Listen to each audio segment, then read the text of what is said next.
Hermanos, en este pasaje, Pablo nos enseña que nos conviene estar en debilidad. Sí, me escuchó bien. Nos conviene estar en debilidad para que sea perfeccionado en nosotros o manifestado a través de nosotros el poder de Dios. Nosotros, los seres humanos, solemos o tenemos la tendencia a admirar a aquellas personas que han llegado a ser exitosas en lo que hacen, que por su capacidad o por su esfuerzo llegaron hasta donde están hoy, y muchas veces les admiramos, pero paradójicamente esa no es la imagen que Pablo nos muestra de sí mismo en este pasaje. De hecho, Pablo aquí más bien está contrastando su propio ministerio, que ha sido llevado a cabo en medio de mucha debilidad, de muchas aflicciones, de muchas circunstancias adversas para su vida. Y Pablo lo contrasta con el de los falsos maestros, que se presentaban a sí mismos como super cristianos. Mientras los falsos maestros se gloriaban en experiencias extraordinarias, que según ellos eran una marca de la aprobación de Dios sobre sus ministerios, más bien Pablo se gloriaba en aquello que todos queremos ocultar: nuestras debilidades, nuestra propia debilidad. Porque la realidad, hermanos, es que no nos gusta vernos débiles, no nos gusta mostrarnos frágiles, no nos gusta que las personas nos vean que somos débiles, que somos frágiles, que somos incapaces de resolver alguna situación. No nos agrada eso, no nos agrada. Todos queremos parecer fuertes y exitosos, y es interesante que en este texto Pablo más bien se gloriara en ese tipo de circunstancias adversas que él atravesaba. Pablo no se gloriaba en experiencias asombrosas, sobrenaturales, en experiencias maravillosas, no se gloriaba en eso. De hecho, si usted lee los primeros versículos de este capítulo 12 de Segunda de Corintios, Pablo está hablando de una experiencia asombrosa que él tuvo. Y Pablo dice, yo conozco a un hombre en Cristo que fue arrebatado al tercer cielo. Él era el mismo, pero él está hablando, él no menciona que era el mismo. Él dice, yo conozco a tal hombre, no sé si en el cuerpo o fuera del cuerpo, yo no sé, solo Dios lo sabe, pero conozco a ese hombre que fue de forma extraordinaria, de forma asombrosa, fue llevado al paraíso y allá escuchó cosas inefables, dice Pablo. ¿Sabe qué es inefable? Cosas que no se pueden explicar con palabras. Y Pablo inicia narrando esa experiencia que él tuvo, pero no lo hace con la intención de jactarse de sí mismo, no lo hace con la intención de vanagloriarse ni de mostrarse como el superapóstol que Dios había llamado. Todo lo contrario, Pablo menciona esto y cuenta que esa experiencia había pasado 14 años atrás. Él dice, hace 14 años este hombre fue arrebatado al tercer cielo y tuvo esta experiencia. Era el mismo. Pero Pablo nunca había mencionado esto en ninguna de sus cartas. De hecho, Pablo lo menciona acá porque habían personas allá en Corinto que estaban cuestionando el ministerio apostólico de Pablo.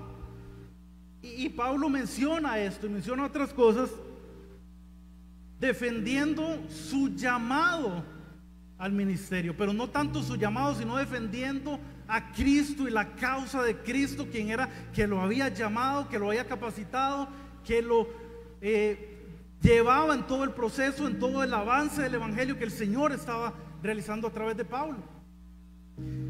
Y si no hubiera sido por esta situación, hermano, usted y yo probablemente ni cuenta nos damos que Pablo había sido arrebatado al tercer cielo y que había pasado esta experiencia tan asombrosa. Porque Pablo no se gloriaba de eso. Pablo no se gloriaba de esas cosas. Pablo más bien se gloriaba en las debilidades que él como apóstol pasaba, en las angustias que él atravesaba. Pablo no se gloriaba en esta experiencia sobrenatural que él tenía, y de hecho la única razón por la que Pablo lo menciona, esta experiencia, es para poner en contexto las dificultades que Dios había enviado a su vida, para que él no se enalteciera en medio de esas experiencias tan extraordinarias. De hecho, Pablo lo menciona ahí en el versículo 7 que leímos. Dice: para que la grandeza de las revelaciones no me exaltase desmedidamente.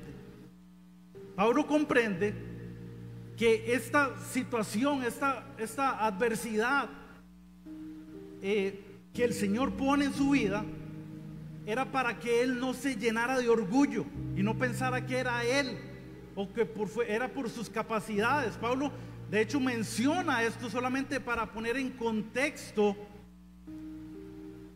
que él se gloriaba en sus debilidades. Él mencionó esa experiencia para poner este aguijón en contexto, porque esa experiencia tan inusual que Pablo pasó no era lo que validaba el ministerio de Pablo. Ese evento, esa experiencia de él haber sido arrebatado hasta el tercer cielo, eso no era lo que a él lo validaba como apóstol, como siervo del Señor. Lo que validaba verdaderamente el ministerio de Pablo era su determinación, su pasión por glorificar a Cristo aún en medio de mucha debilidad. Eso era el sello del ministerio de Pablo. Eso era lo que verdaderamente certificaba el ministerio de Pablo.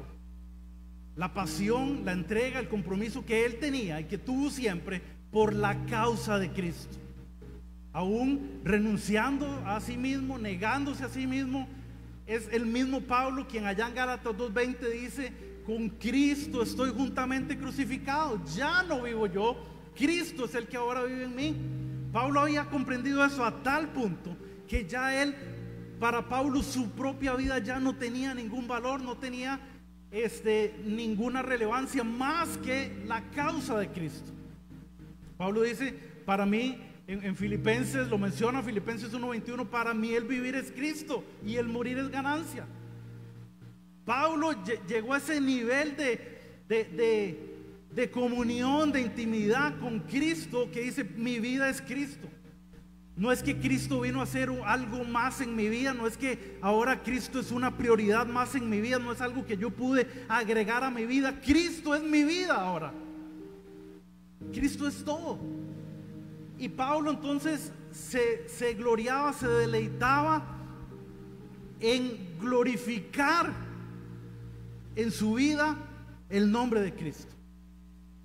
Esa era su razón de vivir.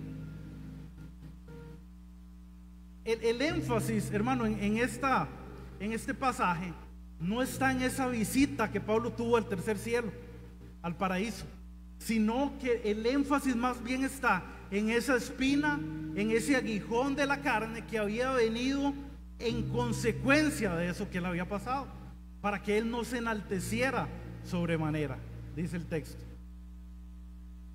Entonces, en este pasaje hay por lo menos 3 enseñanzas que podamos aprovechar, que podamos atesorar, que podamos imitar de Pablo y aplicarlo a nuestra vida.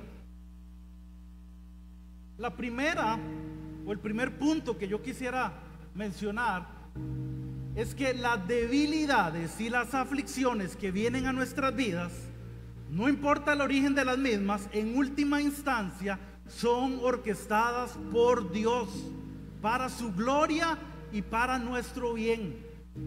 Hermano, todas las aflicciones que usted y yo atravesamos nacen en el trono de Dios. Todas, porque Él está en control de todo. Son orquestadas por Dios. Veamos otra vez lo que dice el verso 7. Para que la grandeza de las revelaciones no me exaltase desmedidamente, me fue dado un aguijón en mi carne. Dice Pablo que le fue dado a él un aguijón en su carne. ¿Dado por quién? ¿Quién se lo dio? Porque luego ahí mismo Pablo menciona que le llama que es un mensajero de Satanás, que es un emisario, un mensajero, dice otra versión.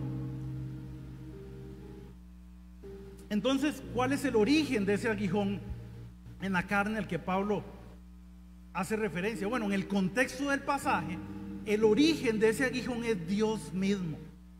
Es Dios.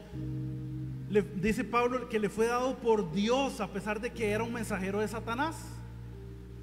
Es decir, que de alguna manera que nosotros no conocemos, Satanás estaba envuelto en esta prueba, digamos, en esta situación de Pablo, pero él no podía ser la causa final del aguijón, porque Pablo dice que a él le fue dado ese aguijón para que no se enalteciera, para que no se llenara de orgullo.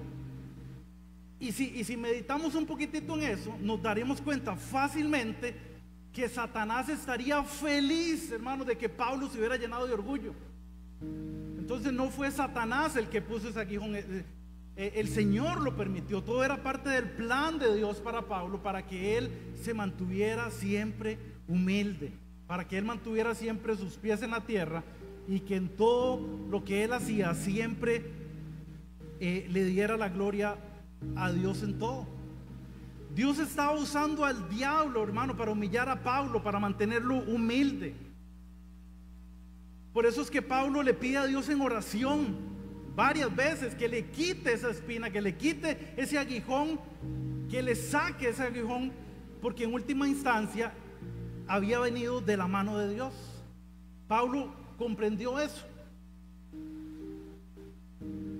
Tal vez usted, como yo, en algún momento me he preguntado, bueno, pero entonces, ¿cuál era en sí ese aguijón que Pablo menciona ahí? ¿De cuál espina es la que Pablo está hablando aquí? Hermanos, vea, la respuesta a esto es muy sencilla, es muy fácil. No tengo la menor idea. Y no vamos a especular ahí al respecto, porque Pablo no lo menciona. Hay muchas teorías al respecto, no vamos a meternos ahí. Y yo creo, hermanos, que Pablo no revela la naturaleza de ese aguijón precisamente para que cualquier cristiano pudiera identificarse con él. No necesariamente alguien que estuviera pasando la misma situación que él estaba pasando. Cualquiera de nosotros podríamos fácilmente identificarnos con Pablo, porque tenemos diferentes aguijones. Pero es obvio que se trataba de una aflicción bastante severa en el caso de Pablo. Porque bueno, yo creo que usted va a concordar conmigo, y si de algo podemos decir del apóstol Pablo, es que no era un débil, hermano. No era ese tipo de personas que se quejan por todo, que todo lo ven difícil, no, Pablo no era así. Pablo no era así. Y si había una situación que le estaba afectando mucho, era porque verdaderamente era una aflicción fuerte para él. Era una aflicción fuerte que él estaba pasando. De hecho, en el capítulo anterior, hermanos, en el capítulo 11, Pablo hace referencia a una lista de cosas que él había pasado. Desde el verso 23, 24, Pablo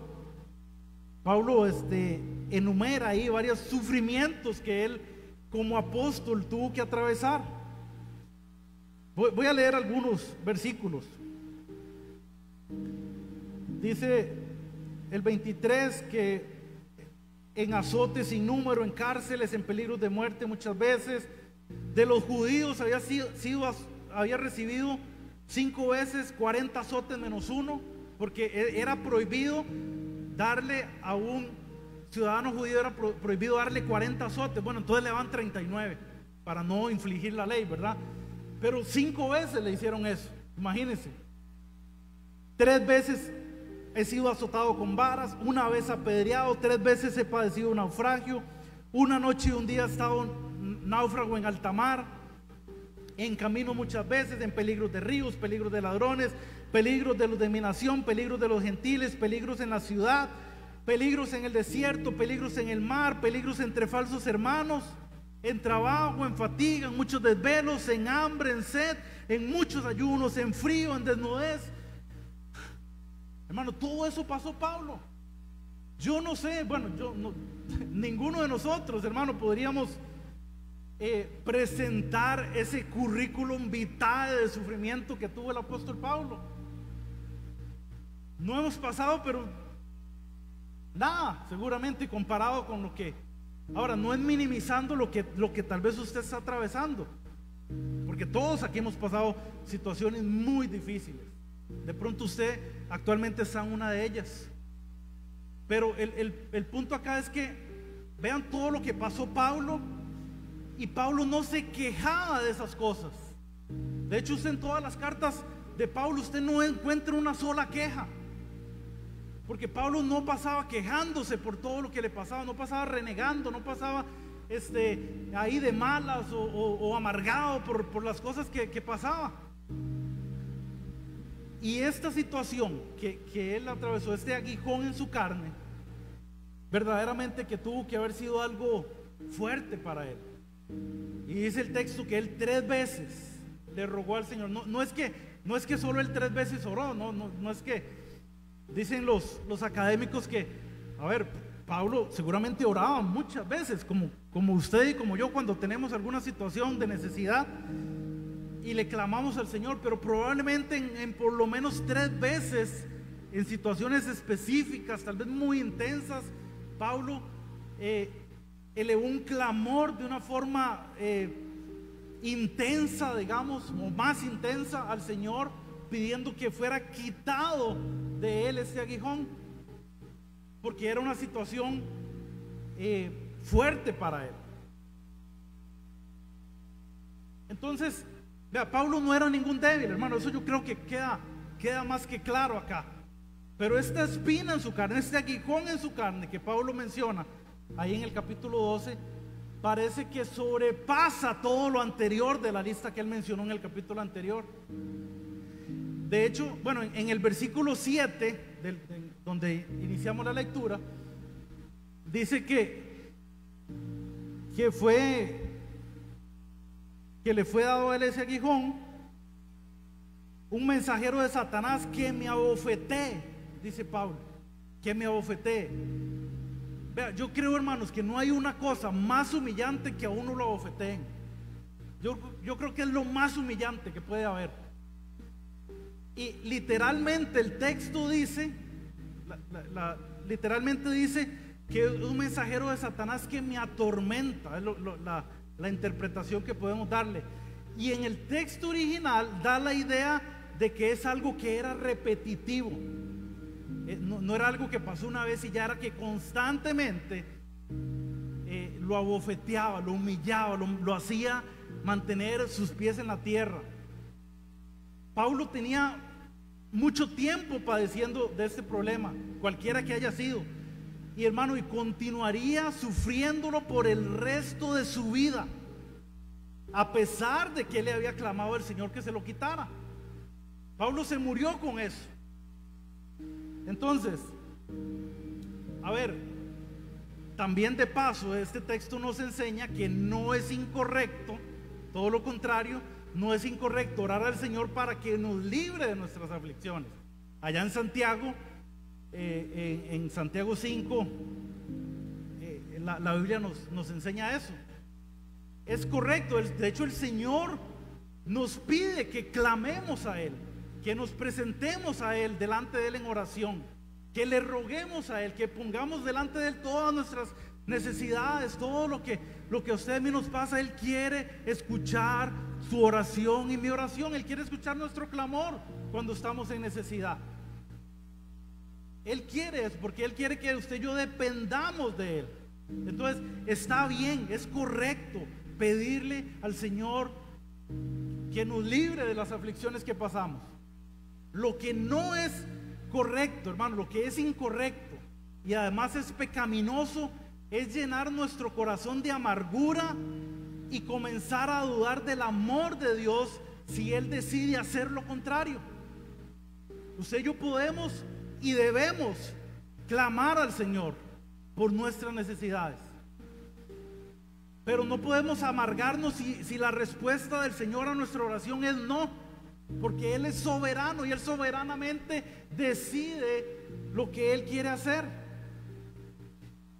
Entonces debemos orar cuando estamos en aflicción, sí, pero siempre con esa actitud que tuvo nuestro Señor Jesucristo allá en el huerto de Getsemaní. ¿Se acuerdan la noche antes de ser crucificado, horas antes de ser arrestado, de ser entregado?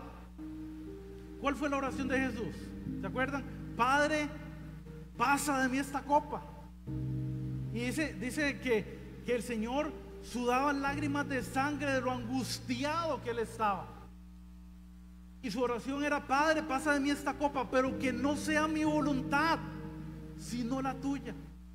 En su humanidad, en la parte humana, digamos, de Jesús, Él no quería ir a la cruz. Él le angustiaba eso.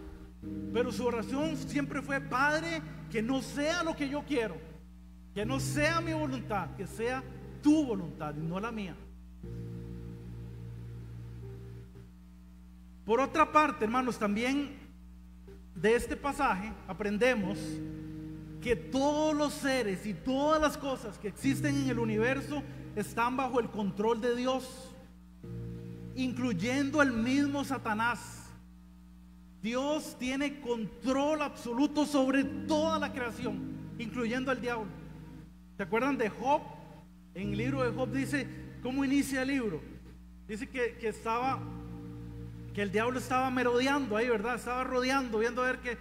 Y el diablo ve a Job, cómo Dios lo había bendecido, cómo Dios había. Y el diablo tiene que pedirle permiso a Dios para poder tocar a Job. Porque el Señor, nuestro Dios, está en control absoluto de todas las cosas, de todas las criaturas, de todo, absolutamente todo en el universo está bajo su control. La misma Biblia nos recuerda que ni aún las hojas de los árboles se mueven si no es por su voluntad. Amén. El libro de Job nos recuerda eso. Entonces, toda aflicción, hermanos, que llega a nosotros, tiene que pasar siempre por la supervisión de Dios. Todas, siempre. Siempre que Él decreta que una aflicción nos toque, lo hace por un propósito bueno y santo y para su gloria. Todo pasa por su supervisión, porque Él decide hacerlo o permitirlo. Entonces, en el caso de Pablo, este aguijón en la carne fue el medio que el Señor usó para mantenerlo en humildad siempre. Él es un Dios bueno y sabio, que todo lo decreta para su gloria y para nuestro bien también. Dice en Pablo mismo, en su carta a los Romanos, allá en capítulo 12, verso 2, dice que la voluntad del Señor es buena, es agradable y es perfecta. Todo lo que pasa está bajo su control, está bajo su dominio, y todo es para su buena voluntad, para su santa voluntad, para su perfecta voluntad. Hermanos, del segundo punto, o la segunda aplicación o enseñanza que podemos extraer de este pasaje, es que debemos aceptar gustosamente, ¿escuchó bien? Las providencias de aflicción que el Señor nos envía para debilitarnos. ¿Por qué? Porque el mismo texto nos recuerda que su poder se perfecciona en la debilidad. Esto no quiere decir que el poder de Dios es incompleto y que necesita estarse perfeccionando, digamos. Quiere decir que el poder de Dios se expresa, se manifiesta en las debilidades. Y Pablo acá nos recuerda que esas aflicciones que el Señor permite en nosotros, que usted y yo debemos recibirlas gustosamente. Es más fácil decirlo que hacerlo. Amén. Gustosamente, dice Pablo. Es decir, no es resignarse. No es decir, bueno, ya es lo que hay, es lo que toca. No, gustosamente, con gozo. Vean como Pablo lo menciona en el verso 10. Dice Pablo: por lo cual, por amor a Cristo, me gozo en las debilidades. ¿Usted sabe lo que es gozarse en las debilidades, hermano? Wow, eso es. ¿Cómo llegamos a eso? Bueno, Pablo había entendido que su gozo era Cristo y solamente Cristo, que su fuente de gozo no estaba en nada fuera de Cristo. Pablo había comprendido que él era pleno en Cristo, que él estaba completo en Cristo y que él no necesitaba nada más porque ya todo lo tenía en Cristo. Uno pudiera, lo he mencionado otras veces acá, pero usted lee la carta a los Filipenses, por ejemplo, una carta que exalta el gozo del cristiano, es conocida popularmente como la carta del gozo. Y si usted no conoce la historia de Pablo y usted lee Filipenses, cualquiera podría decir, Pablo estaba en el mejor momento de su vida cuando escribió esa carta. Pero Pablo estaba preso, estaba encarcelado cuando escribió esta carta. Desde la cárcel en Roma escribió la carta a los Filipenses. ¿Cómo puede ser posible, hermanos, que un hombre, que una persona pueda tener el mismo gozo estando libre, teniendo libertad de movimiento, o estando preso en la cárcel? ¿Cómo alguien puede tener el mismo gozo en cualquier circunstancia? ¿Cómo puede alguien tener el mismo gozo teniendo comida para saciarse o no teniendo nada para comer? Pablo tenía el mismo gozo en cualquier circunstancia, porque su única fuente de gozo era Cristo y nadie más que Cristo. Usted y yo no vivimos en ese nivel de gozo de Pablo, porque usted y yo tenemos otras fuentes de gozo que no son Cristo. Entonces, cuando pasa algo que afecta esas circunstancias, ese entorno a nuestro alrededor, entonces se nos fue el gozo, porque mi gozo no estaba en Cristo. Eso es lo que en la realidad nos pasa. Entonces Pablo llegó al punto de poder decir: me gozo en mis debilidades, me gozo en las debilidades. Entonces no es resignarse lo que Pablo está hablando acá. Pablo le había pedido al Señor en 3 ocasiones, dice el texto, que lo librara de ese aguijón, y 3 veces, ¿sabe cuál fue la respuesta de Dios? No. No, Pablo, te basta mi gracia, que es lo que dice en el versículo 9. En otras palabras, Dios le estaba diciendo: Pablo, tú tienes que aprender la lección que mi gracia es suficiente. No importa la aflicción que tú estés pasando, no importa cuán débil estés o cuán débil te sientas, cuán afligido estés, no importa, mi gracia es suficiente para ti. Por eso me complazco, dice Pablo, en las debilidades. ¿En cuáles debilidades? Bueno, Pablo lo menciona ahí, en insultos, en enfermedades, en la fragilidad, en incapacidad, porque hay enfermedades que incapacitan también, en privaciones, en necesidades, en calamidades. Es lo que hace referencia a estas palabras que Pablo usa acá: en tribulaciones de todo tipo, en persecuciones, ahí lo menciona, en angustias. ¿Sabe? Esa palabra angustia me llamó la atención, porque literalmente significa falta de espacio. Imagínese que usted está en un ascensor, que usted entra a un ascensor de un edificio viejo, un ascensor de esos pequeños, estrechos, y usted entra al ascensor y yo no sé cuántos acá son claustrofóbicos y le tienen miedo a esos espacios cerrados. Bueno, imagínese que usted está ahí metido en el ascensor y a medio camino el ascensor se traba, no avanza ni para un lado ni para otro, y usted está ahí en medio del ascensor, ¿y qué hace usted? Y usted usted seguro siente que le falta el aire y empieza a desesperarse, y digamos que usted intenta abrir ahí la puerta y alguien tal vez le ayuda y abre un poquito para darse cuenta de que hay una pared de metal del otro lado y que no hay forma que usted pueda escapar de ahí, y usted ya usted no sabe ni qué hacer, ya usted de alguna forma está resignado a pasar la noche ahí y a orar, a pedirle a Dios que de alguna forma alguien lo pueda sacar. Esa es la idea de angustia de la palabra. Bueno, yo espero que usted haya sentido esa angustia con eso que les conté. Esa es la idea que transmite esa palabra angustia. Y Pablo dice: yo he aprendido a gozarme en esas angustias también. Yo he aprendido a gozarme no en las situaciones como tal, sino en que si el Señor ha permitido eso, es para su gloria.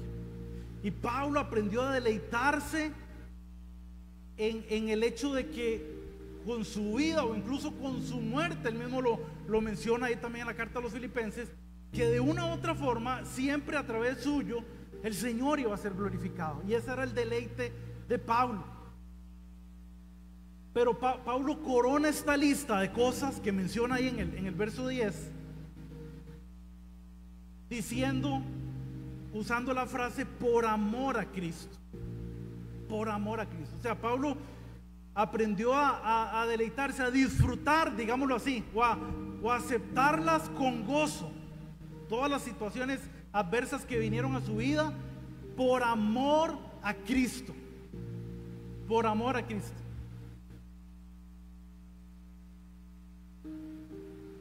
En esta misma carta, Pablo, allá como por el capítulo 4 creo, Pablo se refiere al mensaje del Evangelio como el conocimiento de la gloria de Dios en la faz de Jesucristo. Y en 2 Corintios 4:6 lo menciona. Y luego en el versículo 7 dice que tenemos ese tesoro, que es el conocimiento de la gloria de Dios en la faz de Jesucristo, lo tenemos en vasos de barro, para que la extraordinaria grandeza del poder sea de Dios y no nuestra. Alguien dice por allá que Pablo había sabido abrazar su condición de vaso de barro. Pablo sabía que lo importante no era el vaso de barro, lo valioso, lo precioso era lo que estaba dentro de ese vaso de barro. El vaso no era importante. El vaso se podía raspar, se podía quebrar, podía pasarle lo que fuera al vaso.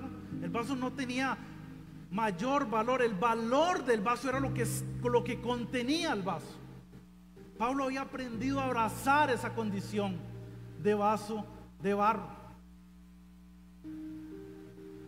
Entonces, lo que el texto nos recalca acá, hermanos, es que nuestra debilidad no es un impedimento para que se manifieste el poder de Dios a través del Evangelio. Todo lo contrario, más bien esa fragilidad nuestra más bien hace más grande su poder, magnifica su poder. Dios no necesita gente muy capacitada, muy dotada. Dios no necesita gente muy inteligente. No necesita personalidades muy atractivas para poder alcanzar a los perdidos. Dios no necesita nada de eso. Más bien todo lo contrario. Él hace evidente la extraordinaria grandeza de su poder al usar personas comunes y corrientes, hermano, como usted o como yo. Él se glorifica en eso. Él se glorifica en eso. El problema que muchas veces tenemos es que tenemos la tendencia a confiar en nosotros mismos, a confiar en nuestras propias capacidades, a confiar en nuestras propias fuerzas. Entonces, ¿sabe lo que Dios hace? En su amor, en su bondad, en su sabiduría, nos manda aguijones, nos manda esas espinas para destruir esa autoconfianza nuestra. Porque Dios no quiere que usted y yo estemos con ese nivel de confianza, de ego, de orgullo. Él quiere mantenernos humildes, débiles, frágiles, para que reconozcamos que toda la gloria es para Él. para que aprendamos a depender siempre de Él. Cuando estamos conscientes de nuestra debilidad, hermanos, de nuestras deficiencias, cuando clamamos desde lo más profundo de nuestro corazón por la asistencia de Dios, cuando estamos en medio de una aflicción, entonces Dios magnifica su gracia en nosotros y a través de nosotros, porque su poder se expresa, se manifiesta en nuestras debilidades, para que toda la gloria sea siempre para Él y no nuestra. Por eso es que Pablo reacciona ante este aguijón que Dios envía a su vida, aceptándolo gustosamente, con gozo. Dice Pablo: me gozo en estas debilidades. Él lo acepta gustosamente el hecho de ser debilitado, para que se hiciera más evidente el poder de la gracia de Dios en su vida. Gustosamente, dice Pablo, que él se gloría en sus debilidades. ¿Se acuerdan Moisés? Moisés era hebreo, pero él se crió como egipcio. ¿Se acuerdan? Y Moisés fue enseñado en las mejores escuelas de Egipto y fue entrenado en el arte de la guerra y en todas las destrezas de los egipcios.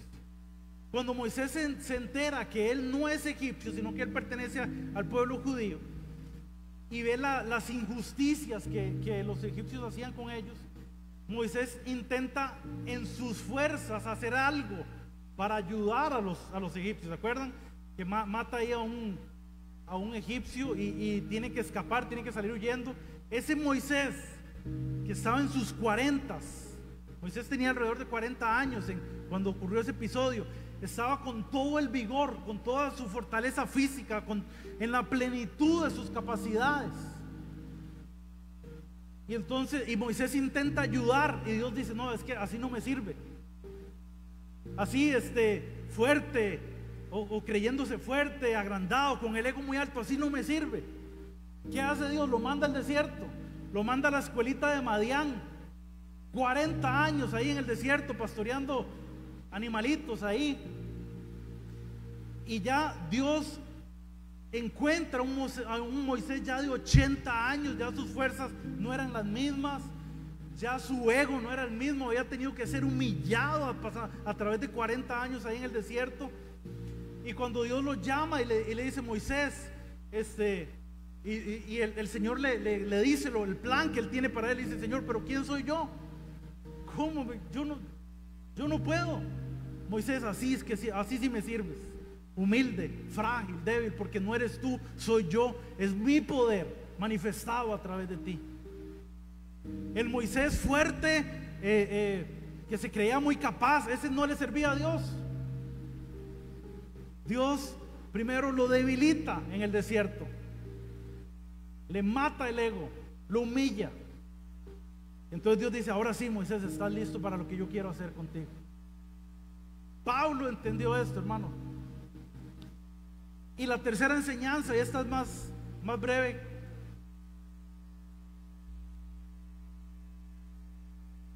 La tercera enseñanza que podemos extraer de este pasaje es que es el amor a Cristo lo que nos permite abrazar con gozo las aflicciones que Dios decreta sobre nuestras vidas. El verso 10, lo leo nuevamente: por lo cual, por amor a Cristo, dice Pablo, me gozo en las debilidades, en afrentas, en necesidades, en persecuciones, en angustias, porque cuando soy débil, entonces soy fuerte. Es ese mismo amor a Cristo, hermano, lo que llevaba a abrazar con gozo esas aflicciones limitantes y debilitantes, sabiendo que esas limitaciones hacían más evidente el poder de Cristo actuando en él. Esa es la lógica de la fe. El razonamiento de Pablo era más o menos algo así: bueno, no me gusta este aguijón que tengo en mi carne. Yo obviamente no soy masoquista, pudiera decir Pablo, no me gusta, no lo quiero. Le pedí al Señor varias veces que me lo quitara, pero ahora que el Señor me ha revelado que este aguijón es instrumento usado por Él para exaltar la gracia de Cristo en mí, ahora entonces me glorío en mis debilidades, para que Cristo pueda ser exaltado, magnificado en mi ministerio. Pablo comprende que el amor a Cristo era justamente lo que motivaba a Pablo a abrazar con gozo las aflicciones que el Señor había permitido en su vida. Pablo quería ser liberado de ese aguijón en su carne, pero Dios responde su oración no quitando el aguijón, sino más bien haciéndole ver que su gracia es suficiente a pesar de sus debilidades y de sus limitaciones. La respuesta de Dios no era la que Pablo esperaba, pero la respuesta de Dios más bien era recordarle que su gracia es suficiente, que su gracia es mayor, que su gracia es más que suficiente. Y el Señor nos recuerda eso a nosotros, amén. Amén. Su gracia es más que suficiente. Entonces cuando es el amor a Cristo lo que nos domina y no nuestro amor propio, vamos a poder reaccionar adecuadamente a esas providencias de aflicción que el Señor permite en nuestras vidas. Porque entonces no vamos a tratar de pretender que somos esos super cristianos, que siempre estamos fuertes, que siempre estamos como siempre estamos listos para todo. No, a veces estamos también cabizbajos, a veces estamos golpeados por las circunstancias, pero no derrotados.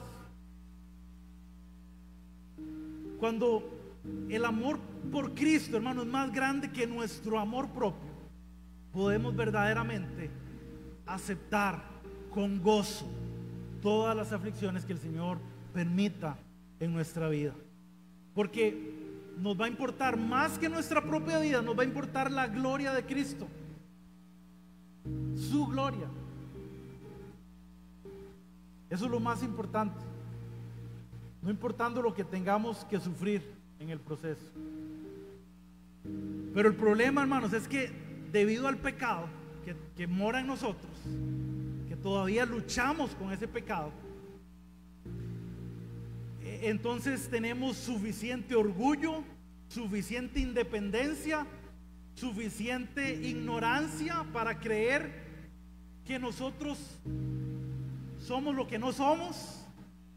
Pero Dios en su amor, hermano, en su bondad, en su misericordia, se encarga de usar esos aguijones, de usar esas espinas para aplastar, para destruir nuestra autoconfianza, para destruir nuestro ego, para destruir nuestro orgullo, para mantenernos humildes, frágiles, débiles, para llevarnos a experimentar la realidad de que Él es capaz de multiplicar las fuerzas de aquel que no tiene ninguna.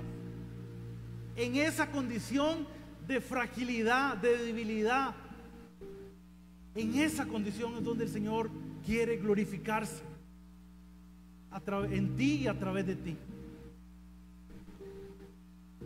Aceptemos, hermanos, aceptemos nuestra impotencia